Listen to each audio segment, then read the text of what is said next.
పరమేశ్వరుడి నివాసం కైలాసం.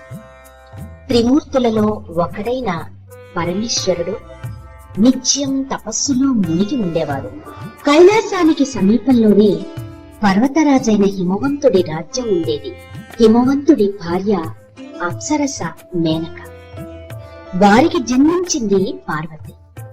పర్వతరాజు కుమార్తె కాబట్టి ఆమెకు పార్వతి అని పేరు వచ్చింది. పార్వతి అల్లారు ముద్దుగా పెరిగింది.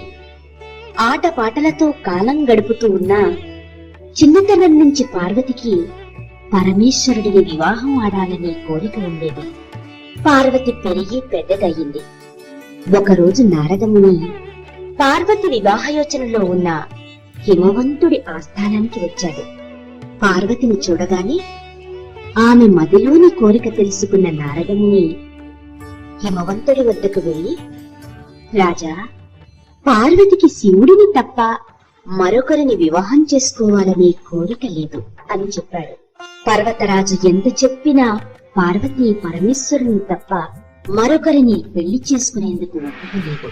శివుడికి సేవ చేస్తానని చెప్పడంతో పర్వతరాజు ఆమెను తీసుకుని శివుని వద్దకు వెళ్లి తన కుమార్తె కోరిక చెప్పాడు.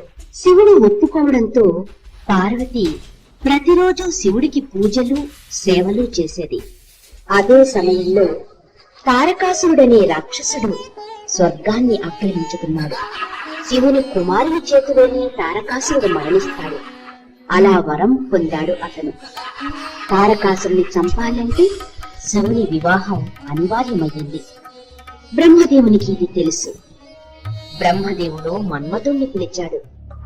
శివుడి తపస్సు భగ్నం చేసి పార్వతీదేవిని వివాహం చేసుకునేందుకు అనుకూల పరిస్థితిని కల్పించమని ఆదేశించాడు.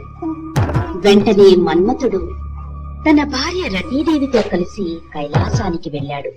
తపస్సులో మునిగి ఉన్న శివుడిని చూసి మన్మథుడు భయపడ్డాడు. శివుడి తపస్సు ఎలా భగ్నం చేయగలనా అని ఆలోచించాడు. శివుడికి పార్వతీదేవి పూజ చేసే సమయంలో ఆయన మీద బాణాలు వేశాడు మన్మథుడు. తపస్సు భగ్నమైన శివుడు కోపంతో మూడవ కన్ను తెరిచి చూడగా ఆ కంటి నుంచి వెలువడిన మంటలలో మన్మథుడు కాలిపోయాడు. తిరిగి తపస్సులో మునిగిపోయాడు శివుడు. జరిగింది చూసి భయపడిన పార్వతి కేవలం భక్తి ద్వారానే పరమేశ్వరుణ్ణి భర్తగా పొందగలను అనుకున్నది. అందుకోసం తను కూడా పరమేశ్వరుని ధ్యానిస్తూ తపస్సు చేయాలని నిర్ణయించుకుంది. ఒకరోజు ఆమెకు ఒక ముని తారసపడ్డాడు. ఈ వయసులో అందమైన నువ్వు తపస్సు చేయడానికి కారణం ఏమిటి అని పార్వతిని ప్రశ్నించాడు. పరమేశ్వరుని వివాహం ఆడాలన్నది నా కోరిక అని పార్వతి చెప్పగా అది నెరవేరదని చెప్పాడు ముని. శివుడు మోసగాడని, అతడి కోసం సమయాన్ని వృధా చేసుకోవద్దని చెప్పాడు ఆ ముని. ఈ విషయం మీద పార్వతికి నచ్చజెప్పడానికి ముని చాలాసేపు ప్రయత్నించి విఫలమయ్యాడు. శివుడి గురించి ఎన్నో అబద్ధాలు చెబుతున్న ముని మీద కోపం తెచ్చుకుంది పార్వతీదేవి. చివరకు ఆ ముని తన నిజ స్వరూపాన్ని ప్రదర్శించాడు. అతడు ఎవరూ కాదు, సాక్షాత్తు పరమేశ్వరుడు. పార్వతిని పరీక్షించడానికి ఆ పరమేశ్వరుడే ఆ ముని రూపంలో వచ్చాడు.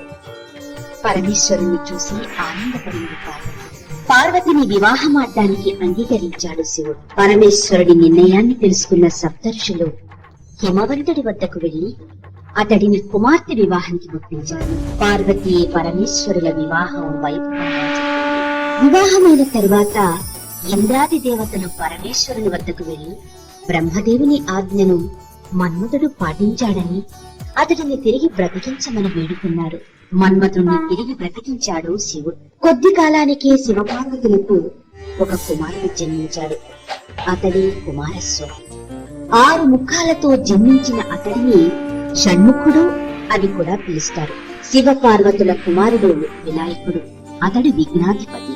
బాలుడిగా ఉన్న కాలంలోనే కుమారస్వామి దేవతలకు నాయకుడై తారకాసురుణ్ణి వధిస్తాడు.